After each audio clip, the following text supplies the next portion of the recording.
की किरणें आपके जीवन में नई ऊर्जा लेकर आए, मन में शांति और हर पल खुशियों से भर जाए। सुप्रभातम, स्वागत है आपका इस विशेष कार्यक्रम में। मैं हूं किरण भारद्वाज।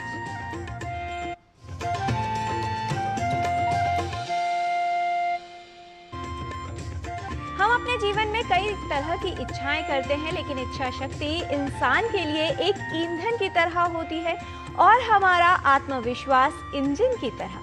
जितना ईंधन हम इसमें डालेंगे, उतना ही अधिक इंजन दक्षता और सामर्थ्य के साथ चलेगा।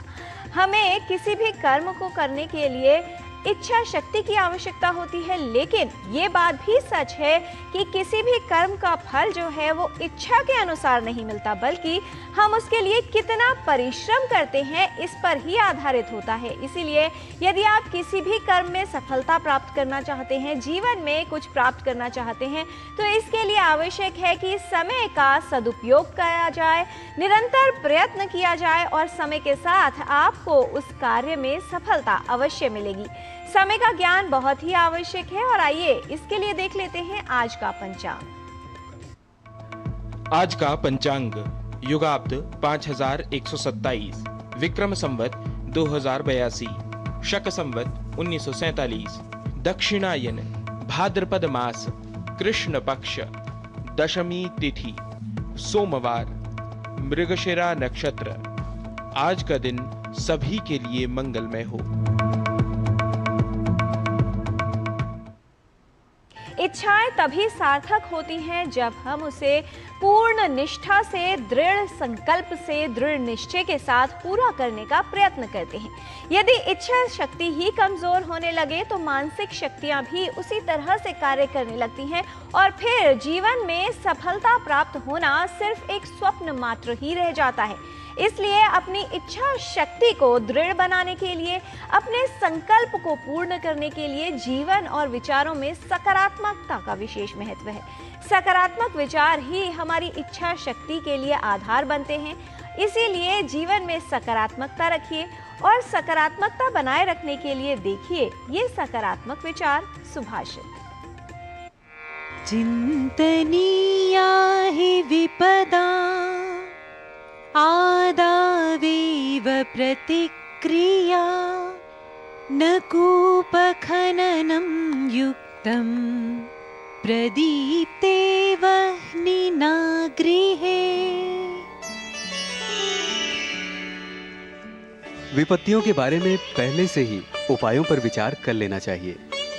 घर में आग लगने के बाद उसे बुझाने के लिए कुआं खोदना उचित नहीं। It is always better to prepare for troubles before they knock on your door, as it is never wise to start digging a well only when your house catches fire.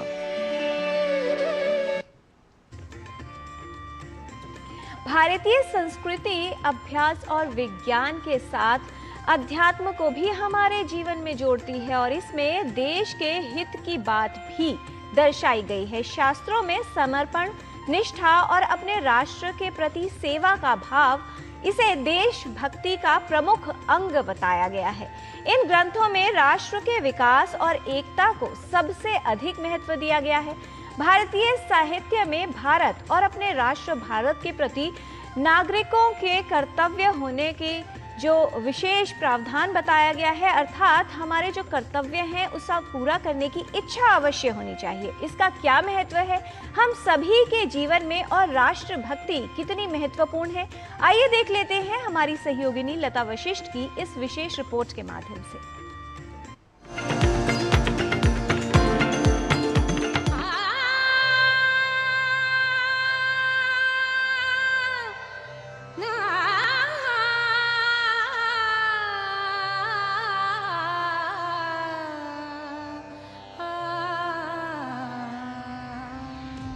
उत्तरं यत् समुद्रस्य हिमाद्रेश्चैव दक्षिणं वर्षं तत् भारतं नाम भारती यत्र संततिः।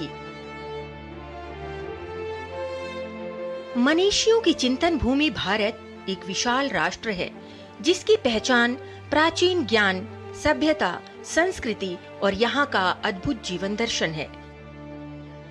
वसुधैव कुटुंबकम भारतवर्ष की मनीषा का मूल मंत्र है।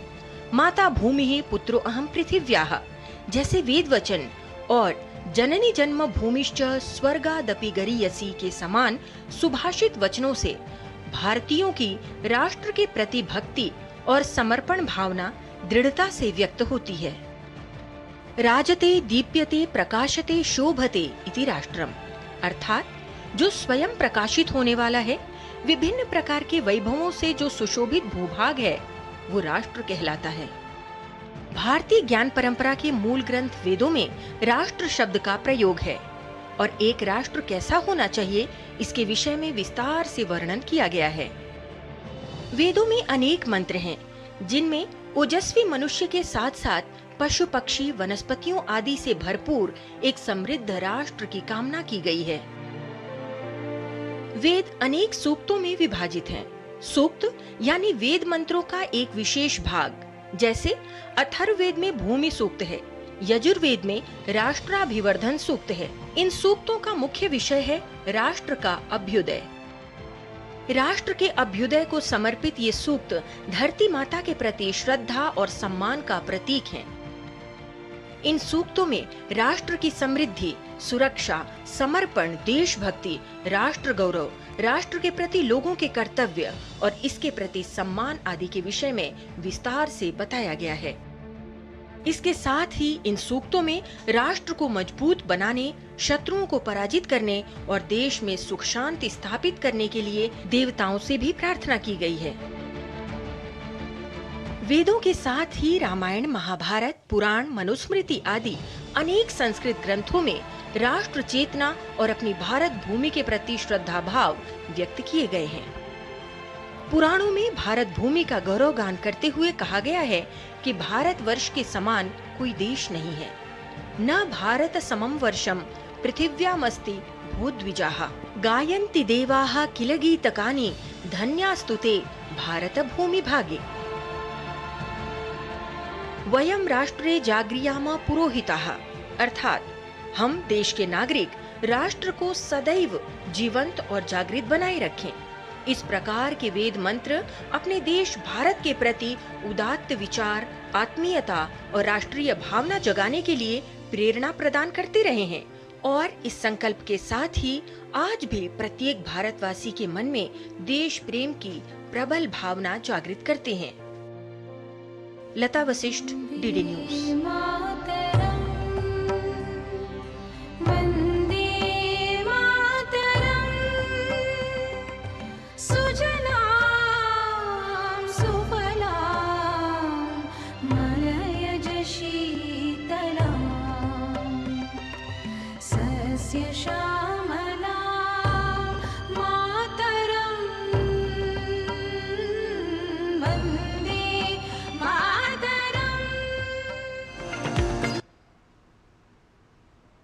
देशभक्ति अर्थात अपने देश के लिए कुर्बान होने की जो इच्छा है, वो न सिर्फ जीवन में एक नई ऊर्जा बल्कि समर्पण का भाव और गौरव भी भर देती है। जीवन में इच्छाओं का कोई अंत नहीं होता।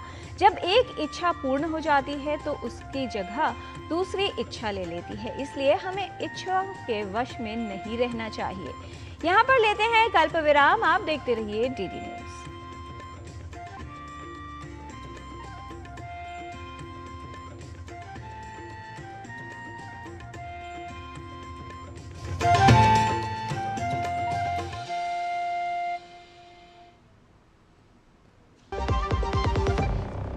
मैं हूं MDH बेसन, सुनहरे चने से बना, लेटेस्ट टेक्नोलॉजी से पिसा, अब आया हूं आपके घर, पोषण से भरा, स्वाद में खरा। बीकानेरी चने की दाल से बना सर्वश्रेष्ठ बेसन, MDH बेसन। रिटायरमेंट के बाद लाल स्पोर्ट्स कार लूं या वर्ल्ड टूर? तू खाली पुलाव बना, मैं ऑर्डर कर रहा हूँ। पुलाव नहीं, प्लान। लाइफ इंश्योरेंस का रिटायरमेंट प्लान, गारंटीड पेंशन के साथ। अब तेरे भाई के हर सपने होंगे पूरे। तेरी ये स्पोर्ट्स कार 2 सीटर है ना? सपनों को रखो सुरक्षित रिटायरमेंट प्लान के साथ। सबसे पहले लाइफ इंश्योरेंस। जल्दी टिफिन पैक करो। राजू, मोबाइल छोड़ो। अरे दीदी, वो बैंक का नंबर चाहिए, रिफंड ही नहीं आया है। मिल गया। अब भी कॉल करता हूँ दीदी। बिना नंबर जांचे? अक्सर जालसाज बैंक की नकली वेबसाइट और फर्जी नंबर से पैसों की धोखाधड़ी करते हैं। तो फिर सही नंबर? बैंक की ऑफिशियल वेबसाइट या तो कार्ड पर। आपने तो बचा लिया दीदी। काम से नहीं। आरबीआई कहता है, सही वित्तीय बर्ताव करे आपका बचाव।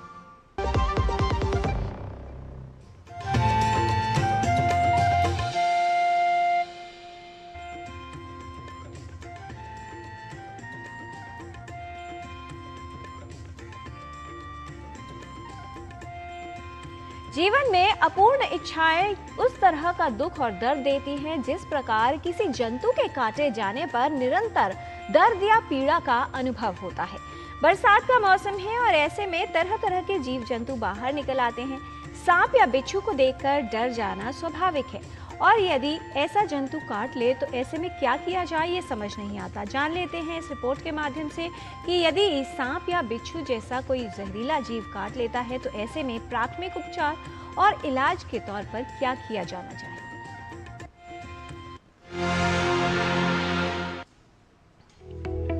बरसात के मौसम में कीट और जहरीले जंतुओं के काटने के काफी मामले सामने आते हैं। बारिश और बाढ़ के कारण जगह जगह पानी भरने से जंतु बाहर आ जाते हैं। ऐसे में किसी कीड़े या जहरीले जंतु के काटने की संभावना काफी बढ़ जाती है। बात चाहे कीड़े के काटने की हो या फिर सांप या बिच्छू जैसे जहरीले जंतु के काटने की, इसके विषय में जानकारी होना आवश्यक है।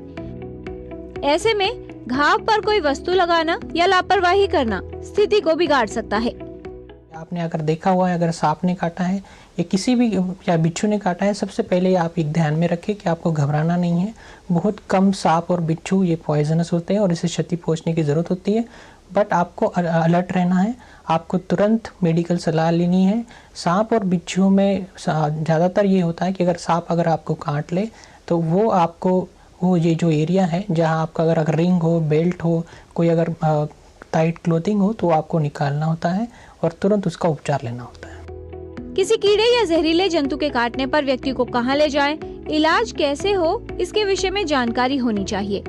ऐसी स्थिति में प्रभावित स्थान को काटना या मुंह से चूसकर जहर को निकालने की कोशिश करना उचित नहीं है। किसी जंतु के काटने पर सही इलाज न हो तो शरीर में जहर फैलने का खतरा हो जाता है। ऐसी स्थिति में लापरवाही का परिणाम घातक हो सकता है। अगर सांप काटता है तो किसी और व्यक्ति के पास जाना जो जड़ी बूटियाँ कुछ इस्तेमाल करता है तो वो बिल्कुल नहीं करना चाहिए। सांप काटने के बाद सांप को पकड़ने का प्रयास बिल्कुल करना नहीं चाहिए, जिससे और आपको काटने का डर होता है। अगर मृत्यु हुआ सांप है तो भी उसके पास नज़दीक नहीं जाना चाहिए। सर्वप्रथम है कि आपको सांप से दूर हो जाए, उसके बाद आप उस घाव जहाँ भी काटा हुआ है उसको, मैंने जैसे कहा कि उसको एक जगह पे ही रखे, इमोबिलाइज ना करें और फिर आप अस्पताल जल्दी से पहुंच के उसका उपचार लें। आपके घर के अंदर और बाहर ऐसी चीज़ें ना रखें जिनमें कि ये सांप और बिच्छू छुप जाते हैं। घर के अगर आप गांव में रह रहे हैं और जिसमें कि आप अगर चिकन या फिर किसी एनिमल्स को रख रहे हैं तो अंदर, तो ऐसे में रैट्स और सब चीज़ें अंदर आती हैं और उनको देख के फिर सांप घर में आने का डर रहता है। अगर घर के बाहर आप निकलते हो तो हमेशा टॉर्च इस्तेमाल करना चाहिए अगर रात के एरिया में रखते हो। और अगर आप नीचे सोने का अवॉइड करना, नीचे सोना नहीं है क्योंकि सांप ज़्यादातर नीचे रात को समय क्रेट नाम का सांप होता है, उसे काटने का डर रहता है। तो आप मस्कीटो नेट ज़रूर इस्तेमाल करें और उसको अच्छे से अपने बेड के अंदर टक करें। जरूरी है कि कीड़े या जहरीले जंतु के काटने की स्थिति में लापरवाही न की जाए। सही और पूर्ण इलाज करवाएं। कीड़े या जहरीले जंतु के काटने से बचाव के लिए आवश्यक है कि बरसात के मौसम में घर के अंदर और आसपास साफ सफाई का विशेष ध्यान रखें। जूते पहनकर बाहर जाएं और सावधानी रखें। किरण भारद्वाज, डीडी न्यूज।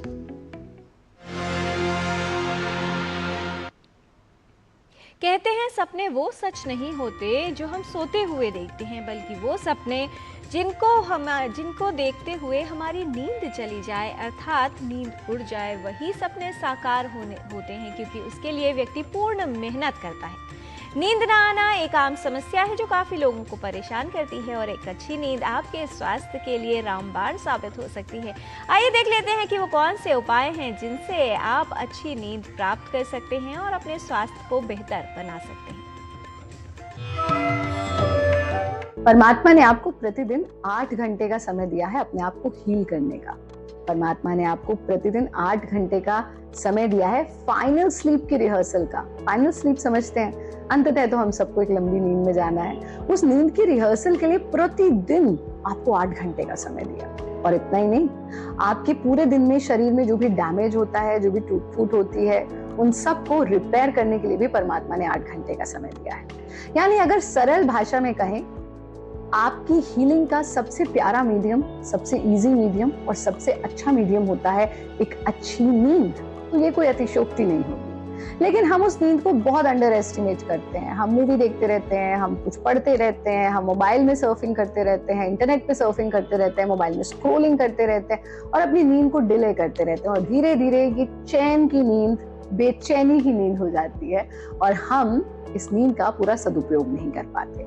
अगर आपको भी लगता है कि आपको सोने का समय कम मिलता है, या आपको गहरी अच्छी नींद नहीं आती, या आपको इंसोम्निया है, अनिद्रा की समस्या है, तो आपके लिए आज का एपिसोड है, इसलिए इसे अंत तक अवश्य देखें। 3 बहुत सरल से अभ्यास जो आप शाम के वक्त कर लीजिए, बिल्कुल सोने से पहले मत कीजिए, शाम के वक्त भी कर लेंगे तो भी आप देखेंगे आपको बहुत अच्छी गहरी साउंड स्लीप आएगी। सबसे पहला अभ्यास है आनंद गति का अभ्यास। भारत योग की आनंद गति नाम ही है आनंद, तो यथा नाम तथा गुणा, ये हमें आनंद देती है और एक अच्छी नींद से बड़ा आनंद जीवन में और कुछ नहीं होता है। तो इस तरह से आप क्रॉस लेग्ड पोजीशन में बैठेंगे, दोनों हाथों को इस तरह से खोल लेंगे, उंगलियों को चारों दिशाओं में फैला देंगे, आंखें बंद, और हमें राइट और लेफ्ट पेंडुलम जैसा मूवमेंट करना है। अगर आप ऐसा करते समय मानसिक रूप से ओम का उच्चारण अपने मन में करते रहें तो आप देखेंगे ये आपके शरीर मन के साथ साथ आत्म उन्नति का भी माध्यम बन सकता है। यथा सामर्थ्य करना, हाथों को वापस ले आना, शरीर को ढीला छोड़ना। ये जो पेंडुलम जैसा मूवमेंट है, ये हमारे मेंटल स्ट्रेस को रिड्यूस करता है, हमारे फिजिकल स्ट्रेस को रिड्यूस करता है because of the movement of your spine, और ये आपको एक अच्छी गहरी नींद देता है। दूसरा अभ्यास आपको करना है घूर्णिका गति का। घूर्णिका गति के अभ्यास के लिए भी आप इसी तरह से बैठेंगे, सांस छोड़ते हुए गर्दन को आगे लाना और पूरा का पूरा बड़ा चक्र बनाना। जितना बड़ा चक्र बना सकते हैं क्लॉकवाइज और फिर anti clockwise. Movement is therapy. तब ये मूवमेंट होती है और इसीलिए वंदनीय गुरुदेव स्वामी भारत भूषण जी ने गतियों का निर्माण किया, बिकॉज मूवमेंट इज थेरेपी। आसन स्थिर सुखम आसनम, मूवमेंट गति। ये 2 अभ्यास आप नियमित रूप से करें। तीसरा अभ्यास, इसको आप, ये जो हमने घूर्णिका गति का अभ्यास किया, इसको आप 10 बार क्लॉकवाइज 10 बार एंटी क्लॉकवाइज कर सकते हैं। तीसरा अभ्यास आपको जो करना है वो बहुत महत्वपूर्ण है और वो है भ्रामरी प्राणायाम का अभ्यास।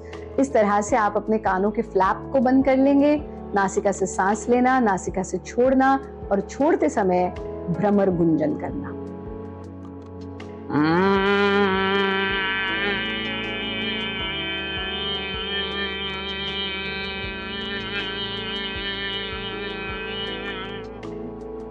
कानों को खोल लेंगे, हाथों को ढीला छोड़ देंगे, पूरे शरीर को ढीला छोड़ देंगे। बहुत सरल से ये 3 काम आपको करने हैं। सोने से पहले प्रयास ये करें कि आधा घंटा पहले स्क्रीन लेस हो जाइए, और एक बहुत अच्छा तरीका होता है जो आपने सोने का समय फिक्स किया है उसमें जब लेट जाए तो मन ही मन किसी भी मंत्र का जाप करते रहें, तो ये हमें स्लीप इंड्यूस करता है। आप हमारा कार्यक्रम देखते रहें। योगी बने, उपयोगी बने, सहयोगी बने, निरोगी बने। नमस्ते।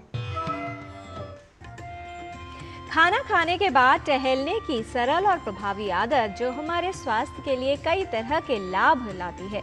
जो किस तरह से हमारा पाचन बेहतर होता है, ये इस बात पर निर्भर करता है कि हम खाना सोने से कितनी देर पहले खाते हैं और उसके बाद टहलते हैं या नहीं। पाचन को बेहतर बनाने के लिए आइए देख लेते हैं आज का ये आयुर्विज्ञान मंत्र। कभी कभी जीवन में छोटी से छोटी जानकारी बड़ी से बड़ी समस्या का परिहार, समाधान, सॉल्यूशन बनती है। हमारे आचार्य काफी वर्षों पहले, हजारों वर्षों पहले एक विषय कह गए हैं, हितम जत्वा मितम भुक्त्वा गत्वा शतपथम शनैहि वामपार्श्वे शयानस्य विषग्भिः किम प्रयोजनम। जब भी आप भोजन करें तो हित जपे, हित सोचें, मितम भुक्त्वा, खाना खाएं तो वो मित हो, बहुत ज्यादा नहीं, बहुत कम नहीं। यदि आपको भोजन रुचिकर भी है तो बाद में भी खा सकते हैं। पेट का जो आकार है वो बस आपके हाथ जितना, और हम बहुत अधिक मात्रा में भोजन करते हैं तो अपने आमाशय पर अत्याचार करते हैं। तो हित खा बोले, मित भोजन करें, गत्वा शतपथम शनैः, और भोजन के बाद में धीरे धीरे शनैः, शतपथ 100 पथ वॉक करें, चलें। यह समय संभवतः यदि देखा जाए तो 2 मिनट का होता है। इसके साथ साथ वाम पार्श्व शयानस्य, वाम पार्श्व बाईं तरफ करवट करके लेफ्ट लैटरल पोजीशन में 10 मिनट तक विश्राम करें। आचार्य कहते हैं विषक भी किम प्रयोजनम, विषक अर्थात वैद्य का कोई प्रयोजन नहीं है, आवश्यकता ही नहीं पड़ेगी, मतलब आपका आरोग्य ठीक रहेगा। ये छोटी सी बात, अवश्य इसका पालन करें और देखें आपका शारीरिक, मानसिक और आरोग्य कितना अच्छा हो जाता है। नमस्ते। जीवन में कुछ बातें छोटी छोटी लगती हैं, लेकिन उनका पालन करना जीवन में बड़ा और महत्वपूर्ण परिवर्तन लेकर आता है। जीवन में कुछ नया सीखने की इच्छा जीवन में गति बनाई रखती है और उसका अभ्यास जीवन में कुशलता लाता है। आइए चलते हैं संस्कृत का ज्ञान लेने के लिए संस्कृत पाठशाला में और जान लेते हैं कि क्या सिखा रहे हैं आज हमारे सहयोगी गवीश द्विवेदी।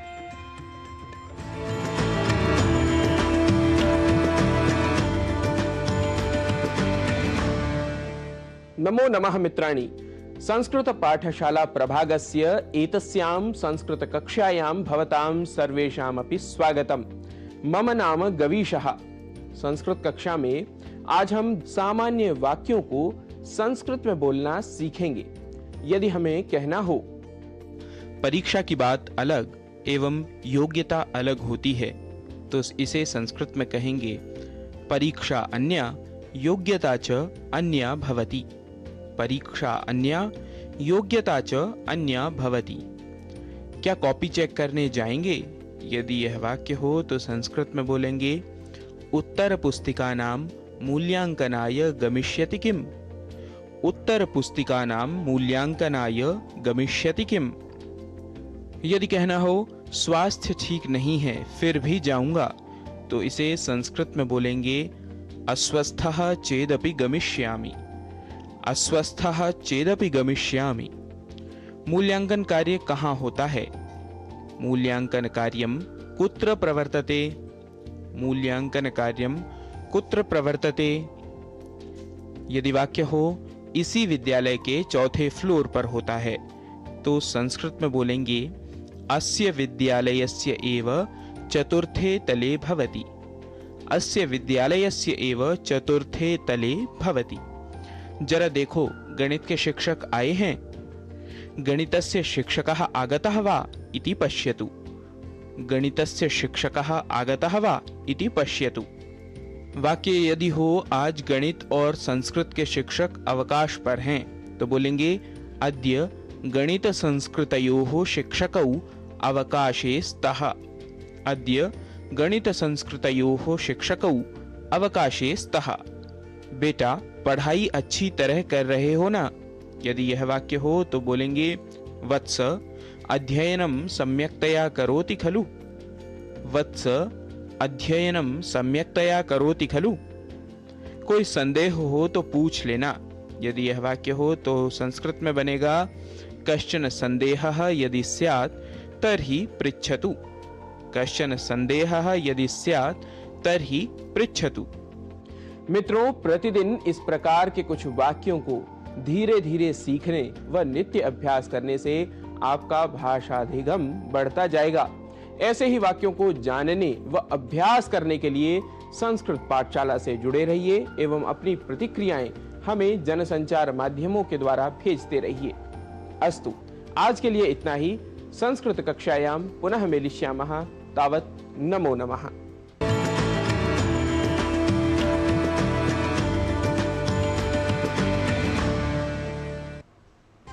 जीवन में कोई इच्छा हो या कोई आदत, उसे दृढ़ बनाने के लिए उसका अभ्यास अति उपयोगी होता है। जो व्यक्ति अपनी इच्छाओं के वश में हो, अर्थात जो इच्छाओं पर ही आधारित होता है और इच्छाएं उस पर हावी होती हैं, उसके लिए उसकी जो इच्छाएं हैं वो निर्बलता का प्रतीक बनती हैं और ऐसे व्यक्ति को सरलता से वश में किया जा सकता है। लेकिन जो व्यक्ति अपनी इच्छाओं को नियंत्रित करके रखता है, उसे ही शक्तिशाली कहा जाता है, क्योंकि उसे कोई अपने वश में नहीं कर सकता। मुक्ति की इच्छा का अंत होना ही वास्तविकता में मुक्ति है। इच्छाएं पूरी नहीं होती तो क्रोध बढ़ता है, और इच्छाएं यदि पूरी होती हैं तो लोभ बढ़ता है। इसलिए परिस्थितियां कैसी भी हो, उनमें धैर्य बनाए रखना अति उपयोगी है, और आप अपनी इच्छाओं को नियंत्रित रखिए तो जीवन में कुछ भी प्राप्त कर सकते हैं। इच्छाओं को अपनी दुर्बलता या निर्बलता नहीं, अपनी शक्ति और ऊर्जा बनाइए। इच्छाओं से परिपूर्ण जीवन के लिए बहुत ही आवश्यक है कि संयम और संतुलन के साथ चला जाए और इच्छाओं को अपने जीवन की ऊर्जा के रूप में परिवर्तित करें। आज के कार्यक्रम में इतना ही। हमारी पूरी टीम को दीजिए अनुमति। नमस्कार।